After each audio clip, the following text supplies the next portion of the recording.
시청자 여러분 안녕하십니까. 이슈와 화제입니다. 군산항 발전협의회가 출범하고 본격적인 활동에 들어갔습니다. 전라북도와 군산시 등 자치단체와 정치권에 의존하던 군산항 발전을 위한 여러 가지 정책들을 이제는 민간 차원에서 서로 돕고 힘을 내보겠다는 취지입니다. 고병수 군산항 발전협의회장을 모시고 이 협의회의 출범 배경과 앞으로 활동 방향에 대해서 얘기를 나눠보겠습니다. 고병수 회장님 안녕하십니까? 반갑습니다. 네. 이번에 이제 군산항 발전협의회가 처음으로 꾸려졌죠? 예. 네, 꾸려졌는데 그동안에 뭐 이런 단체의 필요성이 강조가 되고 뭐 그런 적이 좀 있었습니다. 예. 이제 출범을 했습니다. 이 출범하게 된 배경을 먼저 말씀을 해 주십시오. 군산항이 1889년 부산, 인천, 목포에 의해서 네 번째 개항한 항구입니다. 네. 벌써 122년이 됐죠. 물론 개항 당시에는 일제 쌀 수탈의 전투 기지로 활용됐었어요. 그러다가 해방 후에는 지역 경제 활성에 이바지한 게 참 많습니다. 그렇죠. 예.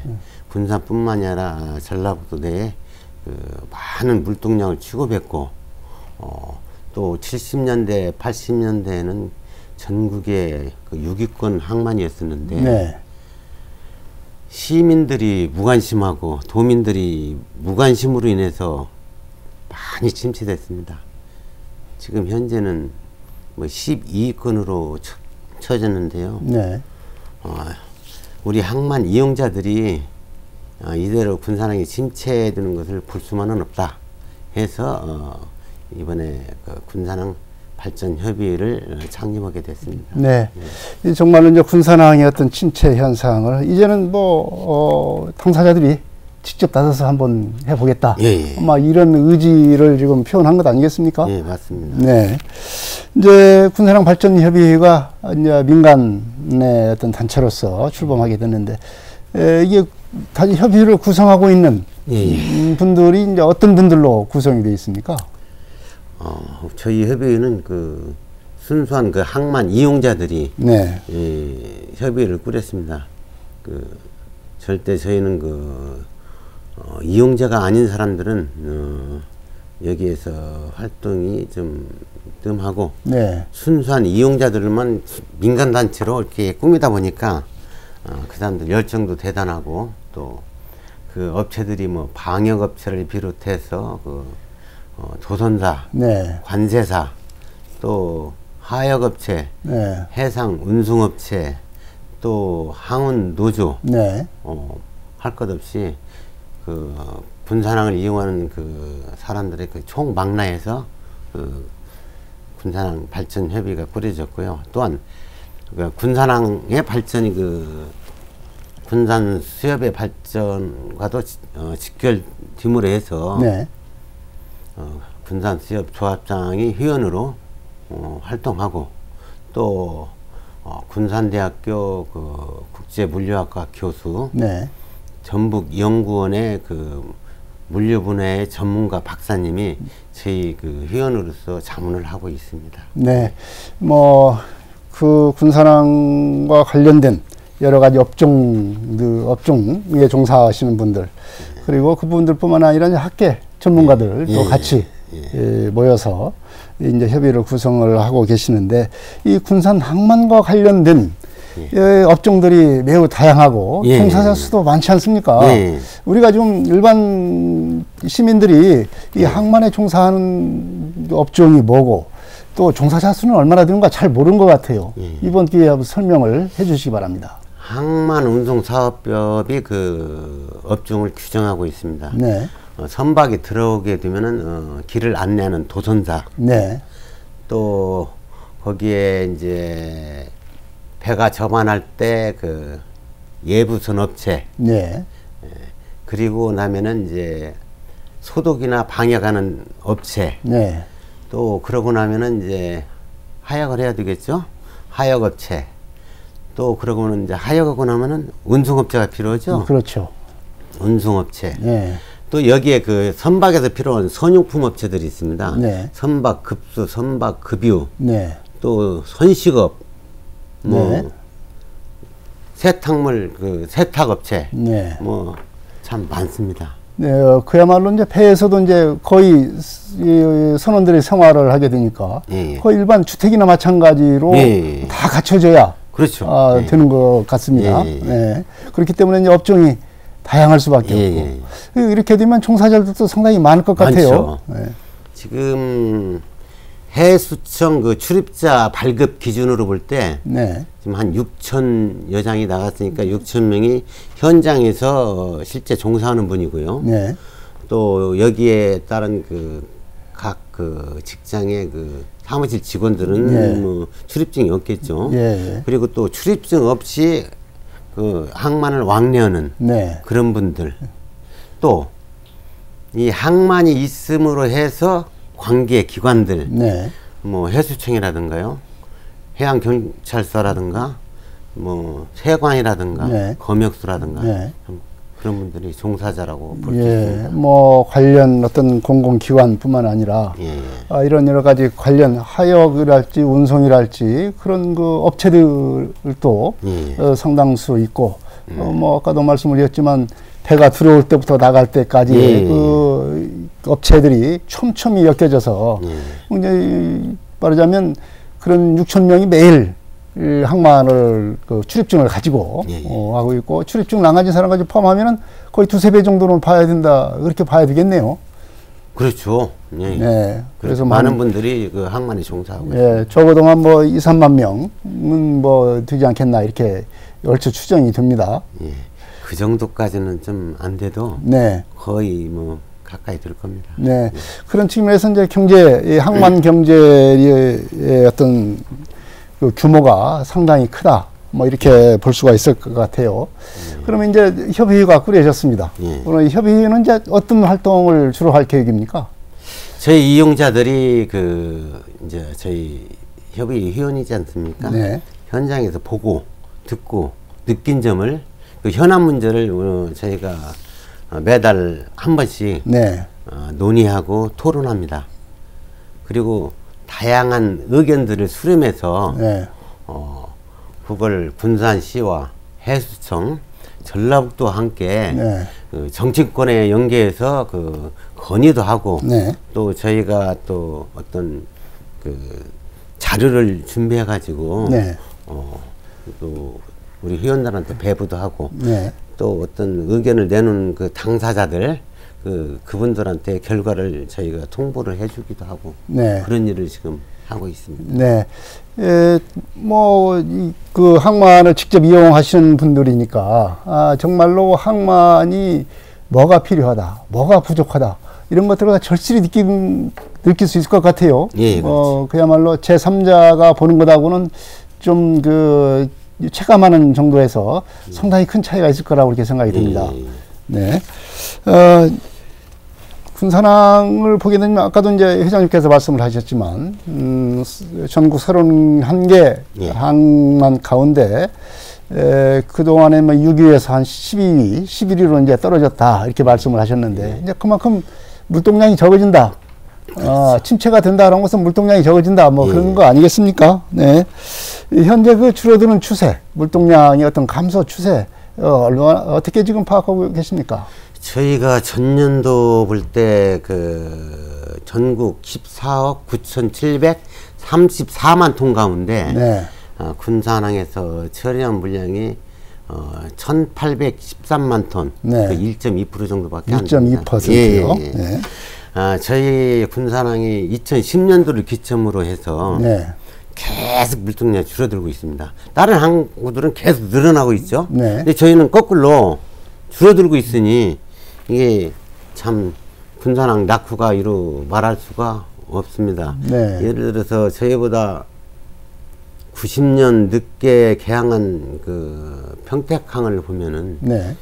지금 물동량이 엄청 늘어나가지고 전국 5위를 지금 하고 있어요. 네. 또 광양항 같은 경우는 전국 2위의 물동량을 자랑하고 있습니다.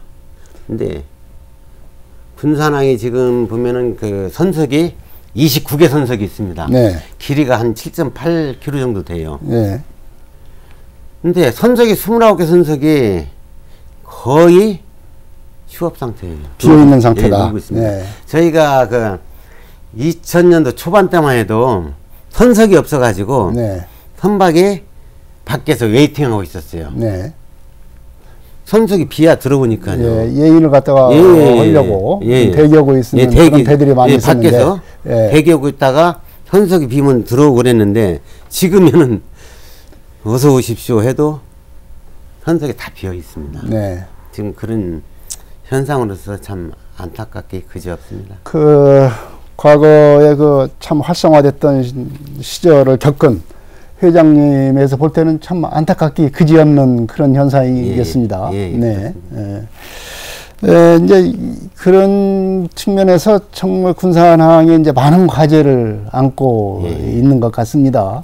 이 배들이 이제 군산항에 들어오지 않으려고 하는 이유는 물동량 자체가 배후의 어떤 물동량 자체도 이제 부족하지만 가장 심각한 문제가 이제 수심 문제가 될 것 같아요. 들어오고 싶어도 구조적으로 들어오지 못하는 그런 안타까움이 좀 있습니다. 이 수심 확보를 위해서 여러 가지로 애를 쓰고 그러지만 잘 안 되고 우리 기대만큼은 안 되고 있는 것 같습니다. 이 수심 확보를 피해서 어떻게 해야 됩니까?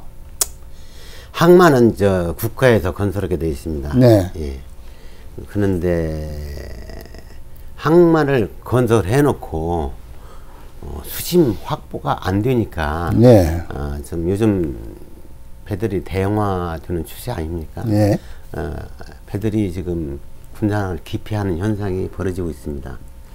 단적인 예로 상가를 멋지게 지어놨는데 도로나 주차장이 현처는 사람도 안 오고 차가 안 오지 않습니까? 네. 도로는 항로나 마찬가지입니다. 주차장은 저반 선석이나 저반 수심이나 똑같습니다. 네.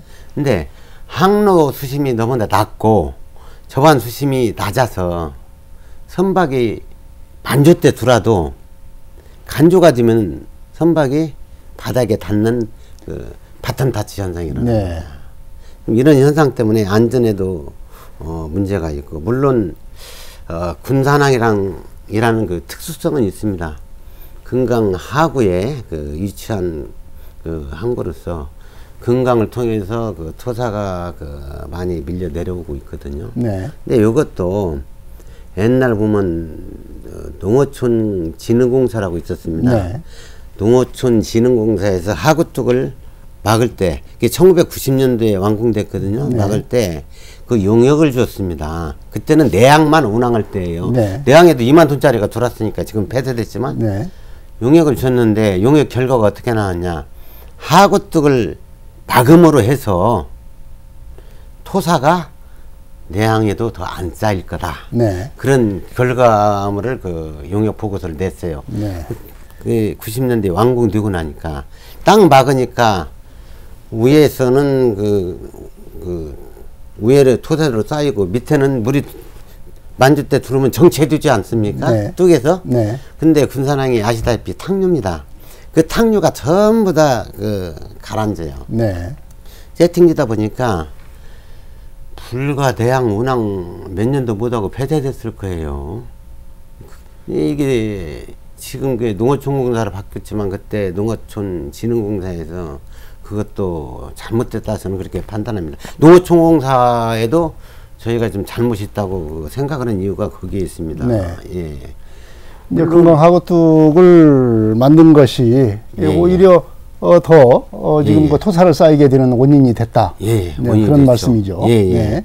그리고 또 그 해수청에서 항상 말하기를 10.5m의 수심을 유지하겠다고 항상 공언을 합니다. 네. 근데 이건 메아리에 그칠 뿐이고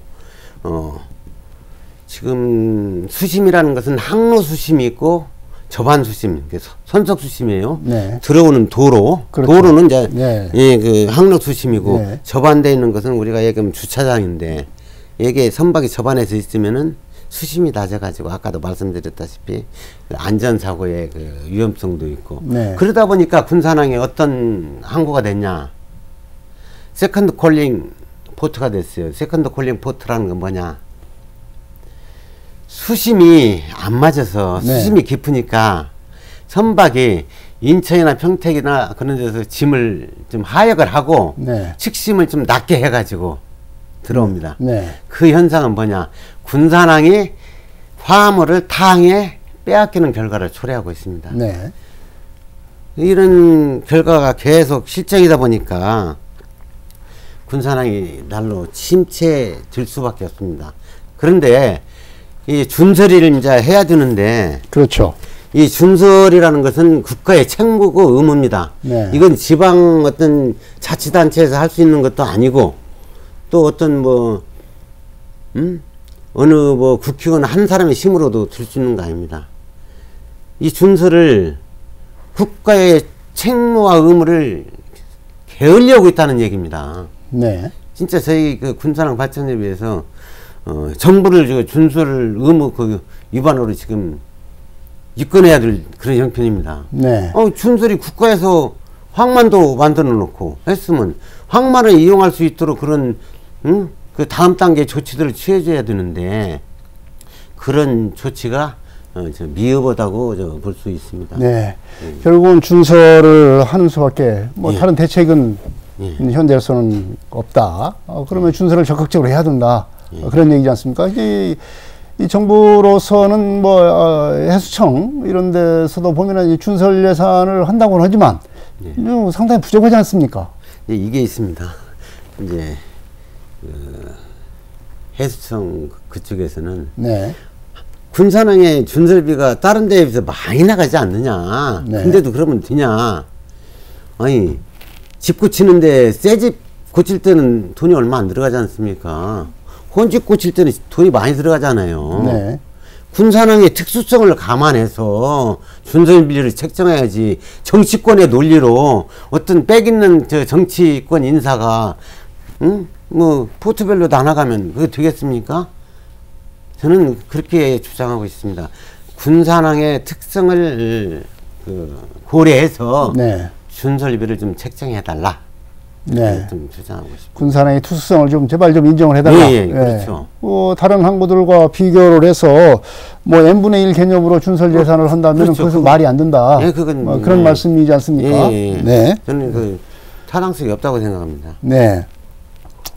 그리고 이제 선박 이제 준설 문제가 있고 이 문제를 해결을 해야 되겠고 또 이제 선박의 검역, 하역, 통관 이 선박이 이제 들어와 가지고 나갈 때까지의 이 관련된 여러 가지 문제들도 좀 안고 있지 않습니까? 이 회장님께서 이제 어떤 문제점들이 좀 조속히 해결해야 될 필요가 있는 그런 문제점들을 말씀을 해 주십시오. 검역이라는 것은 국외로부터 그 유해한 그 병충해나 전염병이 국내에 유입되는 것을 차단하기 위한 그 조치거든요.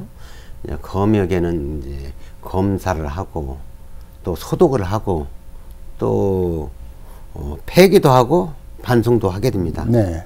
근데 요양성이 들어오면 가장 먼저 그 실행하는 게 검역입니다. 네. 검역이 이루어지면 뭐 하역, 통관 그 뒤에 절차는 아무것도 할 수가 없어요. 검역이 제일 까다로운 절차다. 네. 검역이 까다롭기도 하지만 제일 먼저 이루어져야 네. 그 다음 단계가 이루어지는데 이 검역이라는 게 지금 보면은 군산항 물도에 맞춰서 들어오는 군산항은 특수성을 또 감안해야 돼요. 그렇다면 좀 검역이 빨리 이루어져야 되는데 네. 그런 점이 참 아쉽습니다. 네, 검역이 신속하게 이루어지지 못하고 있는 점 이런 문제점이 있고 또 하역이나 통관과 관련해서도 좀 시급 해결이 될 문제가 좀 있죠. 하역이나 그 통관은 아직 뭐 큰 네. 문제점은 없습니다. 네. 왜냐하면 지금 군산에도 하역업체가 많고 네. 또 통관도 뭐 제재되어 있습니다. 검역이 가장 큰 문제인 것 같아요. 네. 검역을 어쨌든 신속하게 할 수 있는 체제를 갖춰줘야 된다. 이런 말씀입니다.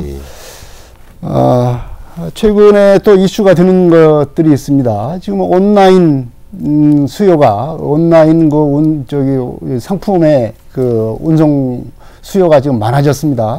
그러면서 이제 온라인 그 특송장 설치를 군산항에도 할 필요가 있다. 이런 주장이 있는데 설치가 지금 뭐 계속 요구를 하고 있는데 조금 더디고 있는 것 같아요. 지금 예, 어떻게 보십니까? 맞습니다. 지금 전자상거래 그 거래액이 전년도에 한 37조 정도 된다고 그래요. 네, 전체. 그리고 예, 네. 중국과의 그 전자상거래 금액은 한 7조 정도 된다고 해요. 네. 그런데 이제 미국이나 유럽 쪽은 항공 물류를 이용합니다. 네. 근데 유독 중국만큼은 네. 카페리 선사가 있는 인천, 평택, 군산으로 그 전자상거래가 거의 이루어지고 있습니다. 네. 뭐 컨테이너로 오게 되는데 아시다시피 그 전자상거래는 그 온라인 상품들은 아주 규모가 적은 거에서부터 그렇죠. 대개는 크지 않습니다. 네. 컨테이너를 이용하는데 적은 것들이 이제 물론 검사에 까다로움도 있겠죠. 있는데 인천이나 저 평택은 그 통관장이 있어요. 네. 그래가지고 그 중국에서 우리 온라인으로 주문하는 상품들이 인천이나 평택으로 들어오고 있습니다. 네. 근데 간혹가다 군산으로 속도회를 통해서 들어오는 물품도 있어요. 이런 물품들은 어떻게 하냐? 보세 운동을 통해서 평택이나 인천 가서 통관을 해야 돼요. 네, 다시 또 예. 인천이나 평택으로 다시 올라가야 되는. 예, 다시 올라가야 네. 돼요. 이거 얼마나 불편합니까? 근데 지금 관우이라고 세관 그 출신들이 그 평택이랑 운영하고 있는데요. 네. 군산은 그 관우이를 통하지 않고 민간업체가 할 수 있도록 좀 해주라. 네. 예? 만약에 그 전자상거래가 군산에서도 통관장이 설치된다면은 저희가 대전권하고 네. 광주권까지는 저희가 다 카바를 할 수 있어요. 네. 그것이 근데 상당히 이제 운송 물량을 상당히 그 해상 운송 물량을 높이는 데 아주 큰 도움이 되겠군요. 그럼요. 네. 저희 물량이 많이 늘어나죠. 네. 네. 특송장 설치가 정말 그 시급한 그런 현안으로 떠오르고 있다는 그런 말씀입니다. 지금 뭐 군산항은 지금 주로 화물 그리고 국제 여객 운송으로 지금 그 특화가 돼 있고 여항은 이제 비응항으로 옮겨갔지 않습니까? 예. 이제 비응항이 이제 생각보다는 조금 활성화가 기대보다 좀 덜한 것 같다는 생각이 듭니다. 예. 이 비응항도 활성화 시켜야 될 어떤 책무가 예. 이 협의회한테 있는 것 같습니다. 예, 네.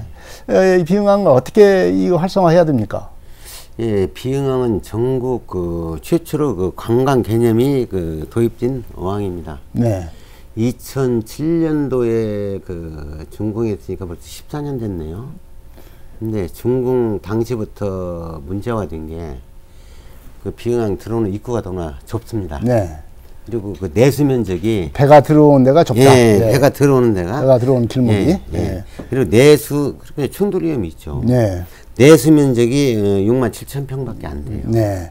그러니까 이제 배가 들어오는 그 입구도 좁고, 예. 그 다음에 들어와가지고 정박하는 데도 그러면 면적도 좁고. 예, 좁고. 예. 예. 그러다 보니까 군산 관내 어선은 35%인 한 400여 척밖에 수용을 못해요. 네. 이게 처음부터 설계에서부터 그 준공 때까지 너무나 네. 작게 그 설계되고 지어졌다는 겁니다. 단적인 예로 우리 친구가 그 어선을 하고 있어요. 네. 근데 아니 목포로 가끔 가길래 뭐 들어가냐고 했더니 자기네 배가 목포로 들어가고 입판도 거기서 하더라고요. 네. 야 군산항을 이용해야지 비응항을 이용해야지 왜 목포까지 가냐 그랬더니 더군다나 군산 사람이. 예. 군산으로 오면은 항상 아까 얘기했던 내수면도 적고 정박지도 마땅치 않고 네. 입판도 늦어지고 하니까 목포로 간다고 그래요. 그럼 이런 걸 볼 때 그 비응항 주변 그 면적이 처음에 그 전체적으로 할 때가 15만 평이었어요. 네. 15만 평 중에 6만 7천 평이 내수면입니다. 네. 조금 내수면적을 좀 넓히고 입구도 좀 넓게 했어야 되는데 그게 좀 아쉽고요. 또 비응항 그 옆에를 보면은 그 마리나항으로 그 지정 항만구역으로 지정 고시되어 있어요. 네. 그러면 그게 마리나항으로 그 항만 지정 고시되어 있으면 보트장도 올 테고 요트장도 올 테고 인도 쇼핑도 들게 하고 각종 유락시설도 거기서 하게 되는데 네. 전혀 개발이 안 돼요. 참 안타깝습니다. 그러나 그 새만금 입구에 그 비응항이 있지 않습니까? 네. 새만금 내부가 개발되고 또 그 활성화가 된다면은 비응항도 좀 좋아지지 않을까. 근데 좋아지더라도 걱정인 것이 너무나 그 좁고 네. 작다. 그런 점이 그것은 어떻게 지금 뭐 말하자면 개선할 수 있는, 개조할 수 있는 그 구조 변경을 해야 된다는 얘기지 않습니까? 구조 변경을 한다는 것은요. 네. 아마 거의 불가능할 거예요. 어마어마한 예산이 투입되기 때문에 네. 마린항 중에 제2의 그 비응항을 좀 만든다든가 어차피 그런 식으로 해서 해결해야지 그걸 어디 육지처럼 뭐 넓히고 네. 바다는 그렇게 할 수가 없습니다. 네. 네, 그래서 어쨌든 비응항에 뭐 제2의 비응항을 만든다랄지 뭐 그렇게 하여튼 그 면적을 갖다가 넓히는 그런 방안을 생각을 해볼 필요가 있겠네요. 그렇죠. 그러나 저는 그 군산 선적에 35%밖에 정박을 하지 못한다고 한다면은 처음부터 설계 자체가 너무 잘못됐다는 생각이 듭니다. 네. 이제 설계가 잘못됐으면은 시행 과정에서도 빨리 그걸 개선하고 그래야 되는데 뭐 설계도대로 뭐 없잖아 뭐든 그 시행청이 그냥 밀고 간 것이 전 잘못됐다고 봅니다. 네. 그런 때도 군사랑 발전 협의가 있었다면은 네. 저희가 그걸 항의하고 지적을 했을 텐데 그런 민간 기구가 그때는 당시에 없어가지고. 네. 예. 예, 그러니까 이 군사랑 발전 협의회 역할이 더욱더 클 수밖에 없다. 이런 걸 다시 한번 느끼게 되는 상황입니다. 네. 예, 그리고 이제 장기적으로 또 이런 점도 생각을 해봐야 될 것 같아요. 군산항과 새만금 신항. 이제 새만금 신항이 머지않아 이제 개항을 하게 되지 않겠습니까? 네. 그러면은 군산항과 새만금 신항의 어떤 관계 설정 이것도 좀 필요하지 않겠습니까? 어떻게 보십니까? 새만금 항은 그 2040년도까지 자파부도 6개 선석, 네. 그리고 자동차 1개 선석, 컨테이너 1개 선석, 네. 크루즈 1개 선석, 9개 선석이 건설되게 되고요. 2005년도에는 그 5만 톤급이 운영할 수 있는 그 2개의 선석을 확보한다고 그래요. 네. 2005년도부터는 2005년도 2050년? 아하, 2005년이 아니라 예. 2025년요. 네, 2025년. 2025년요. 네. 네. 2025년 되면 뭐 불과 얼마 안 남았지 않습니까? 네. 그때부터 5만 톤급 2개 선수를 운영한다고 하는데 30개 그 31개 무역항에서 그 군산항과 비응항도 그 이제 존재한다고 하면은 도내 2개 항만이 운영되는 거 아닙니까? 네. 이것을 저희가 지금부터라도 항만 특성화 화물을 저희가 유치를 해야 됩니다. 네. 항만 특성화를 시켜야 된다. 화물. 네, 항만 특성화. 예. 그렇지 않으면 이해관계가 상충할 수가 있습니다. 네. 도내에서 뭐 새만금항이나 군산항이나 지근거리 했는데 그 이해 상충으로 인해서 경쟁을 하면 안 되죠. 네. 단적인 예로 정시의 입출항이 그 요구되는 그 컨테이너 선박. 네. 그런 건 당연히 새만금으로 가야겠죠. 네. 그리고 지금 농식품 그 크러스트 그 화물들, 네. 배후의 농식품, 또 관광, 네. 그런 그런 일들은 저 새만금으로 가야 되겠죠. 네. 그래서 새만금 항과 군산항이 경쟁이 아닌 상생을 함으로써 그 전북 경제 발전에 시너지 효과를 낼 수 있도록 저희가 그 지금부터라도 그 준비를 해야 됩니다. 네, 어떤 그 새만금 신항과 군산항의 어떤 역할 분담 체계 역할 분담. 이런 것을 면밀하게 좀 검토해서 만들어야 되지 않겠나 이렇게 생각이 듭니다. 개항하고 나서 또 우왕좌왕하면 또 안 되지 않습니까? 지금부터 준비를 해야죠. 새만금 항은 그 특성화 그 화물로 군산항은 어떠한 것들 분류를 해가지고 하면 전혀 지장이 없습니다. 네, 그런 매뉴얼을 좀 그렇죠. 빈틈없이 좀 만들어 놓을 필요가 있을 것 같습니다. 그렇죠. 네. 이제 군산항 활성화를 위해서는 이제 민간 차원의 이제 군산항 발전 협의회 역할이 이제 크지만 그래도 이제 정책을 만들고 집행하고 이런 것은 뭐 자치단체, 전라북도와 군산시 그리고 정치권과 같이 협력을 해야 일이 잘 빨리 되고 더 잘 될 수 있지 않겠습니까? 맞습니다. 협력 관계를 잘 구축해야 될 텐데요. 어떻게 하시겠습니까? 저희가 이번에 저 군산항 창립을 하면서도 강임중 군산시장님께서도 적극적으로 홍보하고 도와주시고 홍성준 그 해수청장도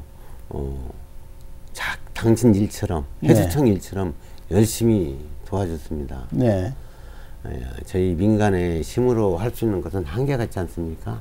또 이 항만이라는 것은 지방자치 그 힘으로도 할 수 있는 게 한계가 있습니다. 네. 그래서 저희는 뭐 시는 물론이지만 해수청 또 전라북도 정치권하고 연계해서 함께 해결해 나갈 방침입니다. 네, 뭐 서로 협력 관계를 잘 구축할 수밖에는 없는 그런 상황인데 서로 이제 소통이 훨씬 더 필요하지 않겠나 이렇게 생각이 듭니다. 맞습니다. 네. 이제 군산항의 활성화를 위해서 여러 가지 민간 차원에서 할 수 있는 여러 가지 일들을 좀 나눠봤습니다. 앞으로도 이제 할 일이 더 많이 있고 더 여러 가지 일들을 하셔야 되겠지만 우선은 이제 군산항 활성화를 위한 시민이나 도민들의 어떤 다짐과 또 각오의 말씀을 좀 해주시기 바랍니다. 저는 그 시민이나 도민 분들한테 이야기하고 싶은 게 첫째도 관심이고 둘째도 관심입니다. 네. 그냥 관심에 대해서 말씀드리고 싶습니다. 군산항이 오늘날 침체된 원인 중에 하나가 무관심입니다. 저는 그렇게 생각하고 있습니다. 군산항이 지역 경제에 미치는 영향에 대해서 제가 특강도 여러 군산대나 분장대에 나가서 했습니다만 너무도 몰라요. 단적인 예로 지금 항원노지의 노조 임금만 해도 200억이 넘습니다. 연에. 네. 그런 것도 전혀 몰라요. 군산항 경제가 지역 경제와 직결된다는 것을 시민이나 도민들이 너무나 모릅니다. 그래서 저는 항상 군산항에 대해서 시민 도민이 관심을 가져줄 때 우리도 힘을 내서 최선을 다해서 진짜 군산항 발전을 위해서 일할 수 있지 않나 그렇게 생각합니다. 네. 뭐 관심을 좀 가져줬으면 좋겠다 이런 말씀을 해주셨습니다. 정말 이제 이 지역 경제의 활성화를 위한 여러 가지 정책들이 있겠지만 특히 항만에 대한 어떤 중요성 이런 걸 다시 한번 생각해보는 그런 계기가 됐으면 좋겠다 하는 그런 생각이 듭니다. 이제 닻을 올린 군산발전협의회에 대한 기대가 큽니다. 군산과 관련된 당사자들인 만큼 항만의 활성화가 더욱더 절실하게 체감될 수 있고 그렇기 때문에 주장하는 내용이 더 설득력이 있을 것 같습니다. 이를 계기로 군산항의 해묵은 과제들이 해결되고 앞으로 더욱더 발전할 수 있는 어떤 기틀이 마련되면 좋겠다는 생각이 듭니다. 이슈와 화제 여기서 마치겠습니다. 지금까지 고병수 군산항 발전협의회장이었습니다. 회장님 오늘 고맙습니다. 감사합니다. 고맙습니다. 이슈와 화제 여기서 마치겠습니다. 다음 이 시간에 또 뵙겠습니다. 안녕히 계십시오.